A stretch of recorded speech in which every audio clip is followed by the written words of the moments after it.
Well, spring is getting really close. I know it doesn't feel like it sometimes when it's in the middle of the winter, but it's actually getting pretty close when you start counting the days away to planting like we do for our farm. But you have to look at seed that you're going to put in this spring. You're definitely going to put some in, but which seed should you pick when prices are all over the board this year? Yeah, we wanted to run through return on investment with seed corn, so you get some kind of sense of, well, how much more yield do I have to pay for a certain kind of seed? Okay, let's get into some specifics. Let's say, for example, that I've got seed corn that I can buy for $100 a bag more, and you say, whoa, I don't want to pay $100 a bag more.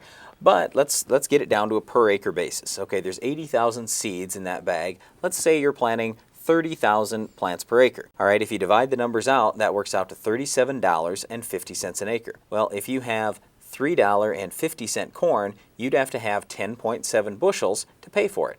So in other words, if one variety you're going to get 180 bushels and another variety you can get 200 bushels, that's a 20 bushel gap. If you had to spend 10.7 to get there, you still have 10 bushels free and clear. So you basically doubled your money. That's a pretty good deal. By the same token, if you only gain 3 bushels and you spend $100 a bag more, that's probably not a good investment. Well, one thing that was interesting this year comparing corn hybrids is the moisture percentage. There was a lot of corn that was left out in the field because it was just too wet to harvest. The corn itself, the kernels were too wet. So that's another thing you have to consider because, yeah, looking at yield is one thing and you definitely want to get the most yield you can, but also that moisture is a big deal. Let's take those same numbers and say we had a $100 a bag difference in seed corn price, but the yield is exactly the same. If the moisture was 3.1% wetter, that would make up that 100 bushel per bag difference at a 30,000 population. Okay, we better clarify that last statement of Darren's though. 3.1%, that's figuring on 200 bushel corn and 6 cents a point for drying. So if you multiply 200 bushel corn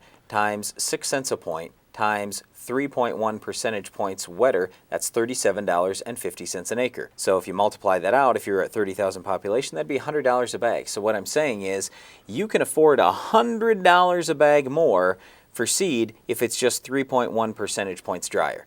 That's a lot, and it's one of the things I was talking to our dad about it recently too, and he's like, oh, it can't be that much. I said, no, it is that much. Start running the numbers. He's like, oh, wow, I guess it is that much. But see, for a lot of farmers, you start thinking to what your yields historically have been. Well, we used to get a lot of 120, 130 bushel corn, and it only used to cost us 3 cents a point to dry it.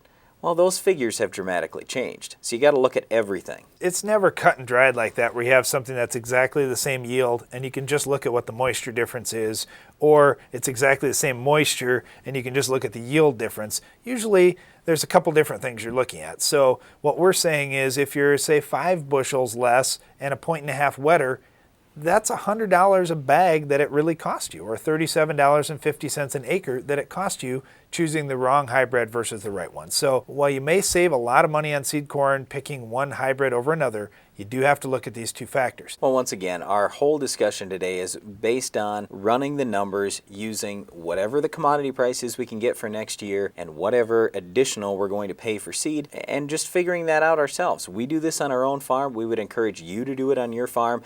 We just don't want you to get caught in the trap of, oh, everything is terrible, the financial markets are down, grain markets are down, I'm just going to cut expense and everything. And very often we find farmers who, yeah, they might save $100 on seed corn, but it yields 30 bushels less. And all of a sudden at the end of the year they have a lot less income because they tried to save money up front. Well, in the end, it ended up costing them something. Well, no question about it. Farmers are definitely going to be cost conscious this year, but one thing that definitely will pay for you is killing our weight of the week. It's not too expensive to kill, but can you identify it?